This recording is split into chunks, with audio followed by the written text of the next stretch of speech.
네, 안녕하세요. 도사 이승태 TV의 이승태 변호사입니다. 이번에는 지금 로토구에 나와 있는 상담 내용을 하나 제가 설명드리려고 그래요. 사건의 발단은 약 30년간 거주해온 집의 작은 방, 천정 LED 등에서 시작된 화재였다. 소방당국은 조사 결과 공식적인 화재 원인은 미상이라고 나왔습니다. 한데 이 임차인은 좀 억울한 거예요. 왜냐하면 화재가 발생되기 한두 달 전에 주변 천장에서 물이 떨어지는 것을 발견하고 집주인한테 그 사실을 알렸대요. 그리고 나가지고 고쳐지지 않은 상태에서 화재로 다 폴딱 탄 거예요. 가재로까지 다 타서 임차인은 자기 비용으로 철거 비용까지 부담하면서 거처를 옮겨야 됐다. 이렇게 이제 임대차 보증금을 달라고 하니까 임대인이 뭐라고 얘기를 했냐면 자기는 화재 보험금을 받았지만 감가상각에 대해서 공사비 전액을 다 못 받았으니까 못 받은 부분을 차액을 공제하고 보증금을 돌려주겠다. 그러다 보니까 임차인이 자기는 보증금이 만약에 1억이면 화재 보험금으로부터 소유자가 배상받은 금액이 뭐 7천만 원밖에 안 되니까 3천만 원을 공제하고 나머지 7천만 원만 주겠다. 임대인이 통보를 하는 바람에 이 사람은 자기가 큰일 났다. 이런 경우가 다 있냐. 이렇게 이제 상담을 하니까 답이 뭐냐면 임대인의 관리 소홀 책임이 있기 때문에 보증금 공제는 명백한 위법이다. 이렇게 얘기를 했다는 건데 글쎄요, 이거는 좀 쉽지 않습니다. 여기서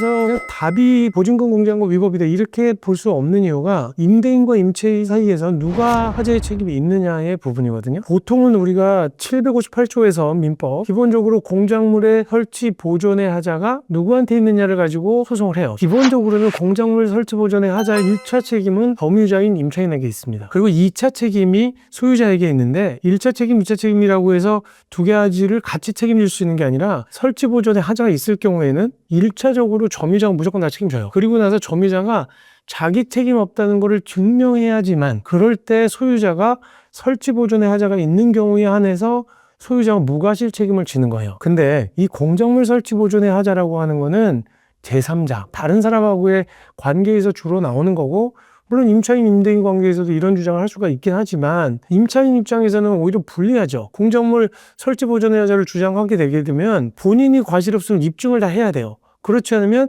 임차인이 질 수 있어요. 원인 미상인데 야 공작물에 설치 보존의 하자가 있으니까 소유자인 네가 무과실 책임을 져야 되니까 책임져라고 하면 소유자 입장에서는 아 그래요? 설치 보존의 하자가 있다 칩시다. 근데 그거는 임차인의 과실이 없다는 걸 누가 입증하세요?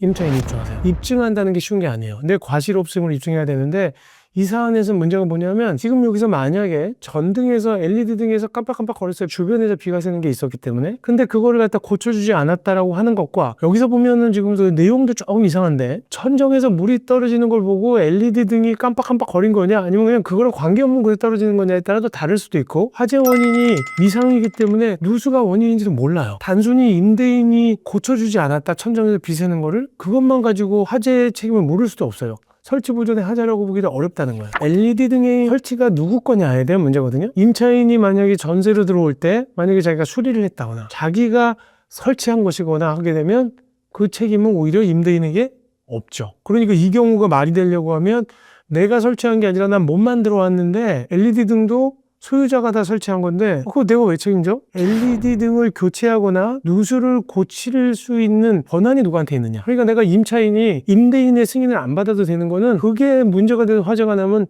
임차인 책임이에요. 근데 만약에 위를 뜯어야 돼. 뭔가 돈이 많이 들어가요. 그리고 복잡한 건물 안쪽에 매설되어 있는 전기 같은 거 콘센트 내부에서 불이 나면 관리 책임은 임대인한테 있어요. 그러면 그건 임대인이 설치 보존에 하자가 있다고 볼 수가 있지만 같은 콘센트라도 연결된 멀티 콘센트냐 바깥쪽이냐 아니면 누가 설치했느냐에 따라 달라질 수 있다는 겁니다. 그렇게 해서 접근해서 봐야 되기 때문에 반드시 보증금을 공제하는 게 잘못됐다.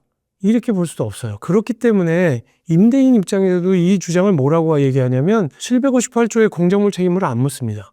계약 책임으로 가는 거예요. 임대인 입장에서는 이거예요. 내가 당신한테 물건 빌려줬잖아. 물건 반환해요. 왜 안 반환해요? 불나서? 그러면 당신이 책임 없다는 걸 증명해. 이렇게 가는 거예요. 그러다 보니까 임대인하고 임차인의 관계에서는 임차인이 항상 불리해요. 쉽게 봅시다. 이거예요. 제가 핸드폰을 빌려줬어요. 쓴다 그래서. 근데 불이 났네? 그래서 내가 야, 내 핸드폰 돌려줘 그랬더니 내 핸드폰 불나서 못 돌려줘. 그러면 누가 책임져야 돼? 기본적으로 빌려간 사람이 책임져야지. 네 점유하에서 네 주머니 안에 있다고 불렀으면 네가 새거 사줘야지. 이게 일반적인 상식이라는 거예요. 근데 제가 앞부분에서 얘기 드릴 때는 야 무슨 이렇게 임차인한테 불리한 게 있어? 이렇게 생각할 수도 있지만 그런 문제가 아니잖아요. 그런데 그 책임을 면하려면 내 책임이 아니라는 거 정확하게 입증해야 돼. 그러면 임대인만 기분 나쁜 거죠. 그래서 누가 책임지느냐 문제가 입증 책임의 문제가 이런 거다. 핸드폰으로 생각하면 임대인한테 물어줘야 된다고 해요. 그 말로 보면 통제하겠다는 말이 맞는 거죠. 그래서 쉽게 그냥 법이라고 하는 게 칼로 못 자르듯이 그냥 툭 잘라서 일도 양단, 옳고 그르고 맞아요 틀려 이게 아니라는 거예요. 사람마다 다르다. 오늘 방송은 이것으로 마치도록 하겠습니다. 감사합니다.